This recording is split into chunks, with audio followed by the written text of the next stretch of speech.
Bíblia, quem pode interpretá-la? Qual o posicionamento da igreja? Fica comigo.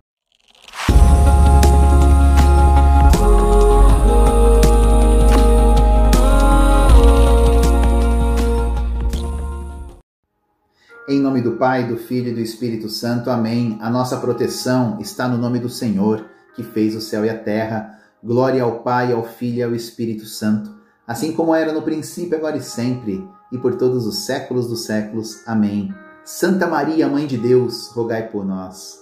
São Jerônimo, rogai por nós. Santos arcanjos de Deus, rogai por nós. Em nome do Pai, do Filho e do Espírito Santo. Amém. Bíblia, quem pode interpretá-la?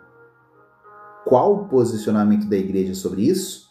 Vamos então de 4 parágrafos do Catecismo da Igreja Católica de 1992, de São João Paulo II. 119. Aspas.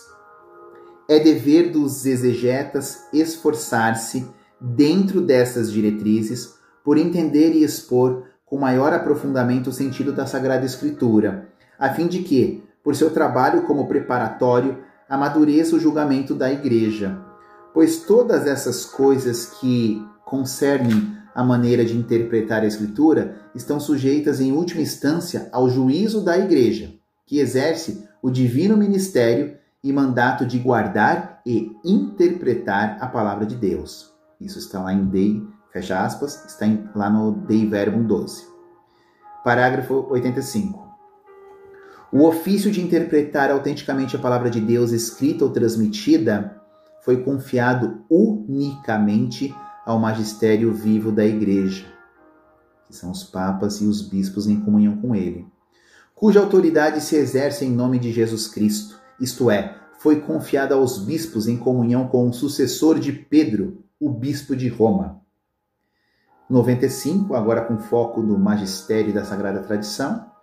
Fica, portanto, claro que, segundo o sapientíssimo plano divino, a Sagrada Escritura, a Sagrada Tradição e o magistério da Igreja estão de tal modo entrelaçados e unidos que um não tem consistência sem os outros e que juntos, cada qual a seu modo, sob a ação do mesmo Espírito, contribui eficazmente para a salvação das almas. E último parágrafo, 97, a Sagrada Tradição e a Sagrada Escritura constituem um só sagrado depósito da Palavra de Deus, no qual, como em um espelho, a Igreja peregrinante contempla a Deus, fonte de todas as suas riquezas. Muito bem, meu caro irmão, minha cara irmã, quem que pode interpretar a Bíblia? É claro que é a Igreja, né?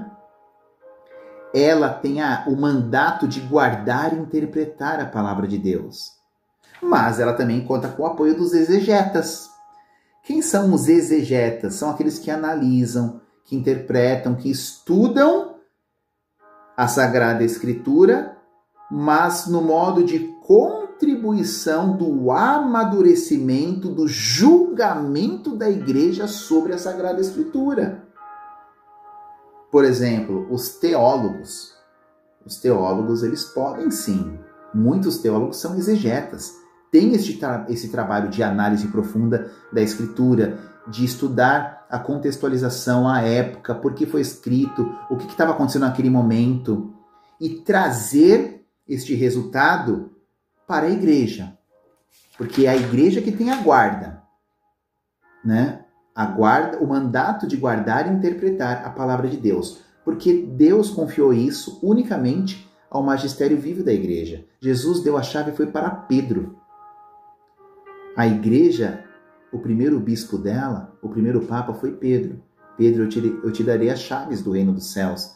Foi confiado unicamente ao magistério vivo da Igreja, que é o sucessor de São Pedro. E os bispos que são sucessores dos apóstolos. Então, a Igreja que interpreta a Palavra de Deus. E aqui vai dizer dessas 3 fontes maravilhosas, fontes de como a gente lida com a situação, fontes de fé. A tradição, primeiro vem a tradição, Primeiro houve a vivência de tudo aquilo. Depois a Sagrada Escritura. Depois os hagiógrafos escreveram, inspirados pelo próprio Deus, escreveram aquilo que aconteceu. Então a Bíblia, ela vem depois da tradição e não antes. E por fim, o magistério é a interpretação daquilo que foi vivido e escrito e que temos como livros sagrados, aqueles 73 livros, que também é um único livro, onde Cristo é tudo naquele livro, é o centro, é o coração, é a revelação de Deus, né?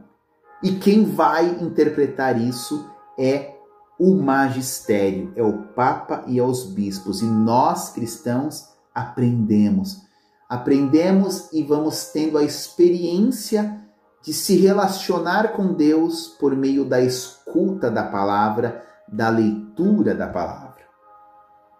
Me perguntaram esses dias: Ciro, você já leu toda a Bíblia? Não li, viu? Quem me dera ler toda a Bíblia. Mas eu quero trazer uma curiosidade para você aqui.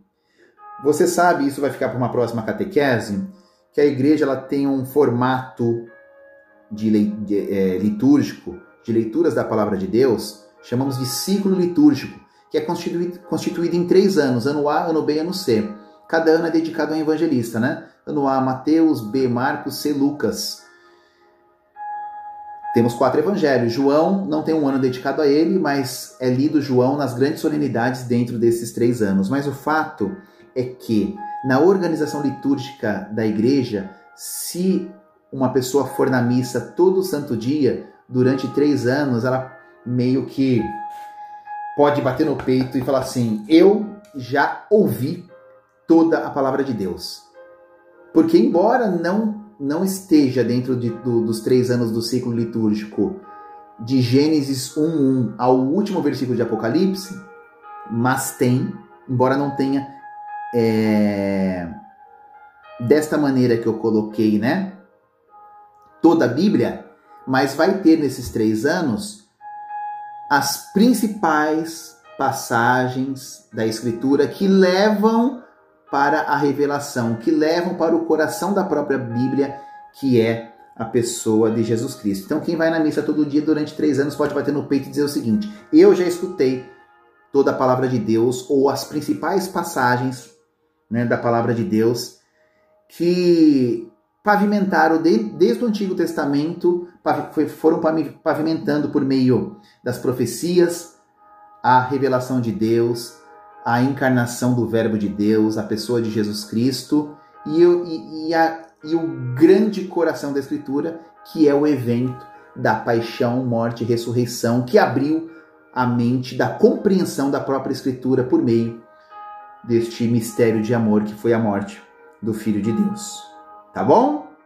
3 anos. Vai dar certo. Tá bom? Legal, concluímos então assim o mês de setembro com 4 catequeses sobre a Sagrada Escritura. Compartilha, grupos de pastorais, movimentos, catequistas, ministros, pessoas que gostam de aprender.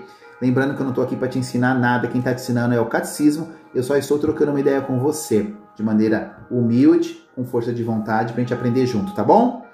Obrigado pela sua companhia, que Deus nos abençoe e nos guarde, e que Nossa Senhora nos cubra com o seu manto sagrado. Louvado seja o nosso Senhor Jesus Cristo, para sempre seja louvado. Em nome do Pai, do Filho e do Espírito Santo. Amém. Até mais e salve Maria!